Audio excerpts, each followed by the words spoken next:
Et si la réalité n'était pas la même pour tout le monde? En fait, il existe deux grandes manières de percevoir les choses, comme deux fenêtres sur le monde. Comprendre la sienne, c'est vraiment le début d'un voyage fascinant, au cœur de notre propre esprit. On a tous connu ça, non? Un simple accident de voiture ou même une réunion de travail, et pourtant les versions des témoins peuvent être radicalement différentes. Comment c'est possible? La réponse, elle n'est pas dans la mémoire, non, elle est dans la perception. Et c'est exactement ça qu'on va décortiquer ensemble. Alors l'objectif, il est super simple. C'est de repartir d'ici avec les clés pour identifier sa propre fenêtre sur la réalité. Est-ce qu'on est du genre à se concentrer sur les faits, le concret, ou plutôt sur ce qui se cache derrière, sur les possibilités? On va voir ça. Et juste un petit point important avant de plonger dans le vif du sujet, tout ce qui va suivre, c'est à but éducatif pour la réflexion personnelle.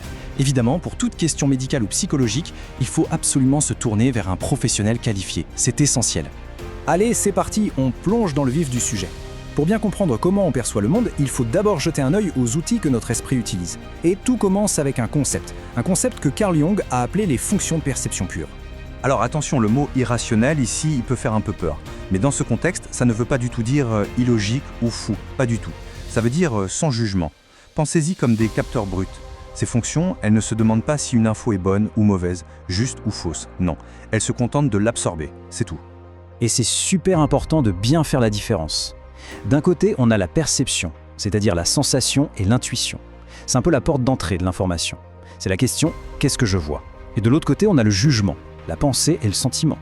Là, c'est ce qui analyse l'info pour décider. C'est la question « ok, et qu'est-ce que ça veut dire ?» Aujourd'hui, on se concentre uniquement sur la porte d'entrée.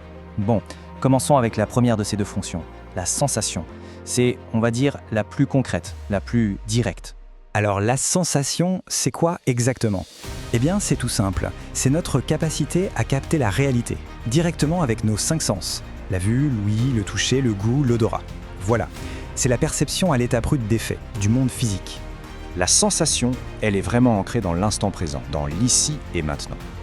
Elle s'intéresse à ce qui est, point. Quelqu'un qui fonctionne beaucoup avec la sensation, il va remarquer la texture d'un tissu, le chiffre exact sur un rapport, la nuance précise du ciel. La confiance, elle est totale dans ce qui est concret, ce qui peut être vérifié par les sens. Cette phrase, elle résume tout. C'est vraiment l'état d'esprit de la sensation. Pas d'interprétation, pas de oui mais peut-être que, non, juste les faits, les données brutes. On pourra dire que c'est la devise du pragmatisme à l'état pur. Maintenant, petit exercice, essayons de penser à un moment où on était complètement plongé dans une expérience physique.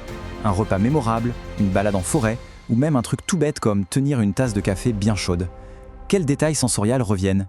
La chaleur, l'odeur, les bruits autour. Eh bien ça, c'était la fonction sensation en pleine action. Ok, passons maintenant à la deuxième facette de la perception, le miroir de la sensation. Si la sensation regarde ce qui est, l'intuition, elle, regarde ce qui pourrait être.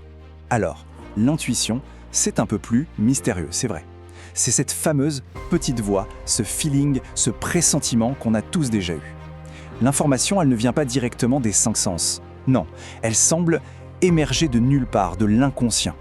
C'est une perception des liens, des schémas, de tout ce qui est caché derrière les faits bruts. L'analogie est parfaite.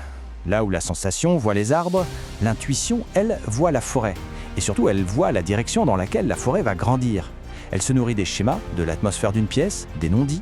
Elle fait des sauts, des connexions incroyables, reliant des points que personne d'autre n'avait vus avant. Ça, c'est typique de l'intuition. On le sent, on le sait, mais impossible d'expliquer pourquoi.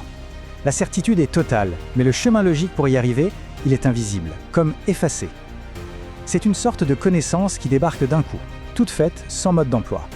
Et réfléchissons un instant. Est-ce qu'il y a eu un moment où on a juste su quelque chose?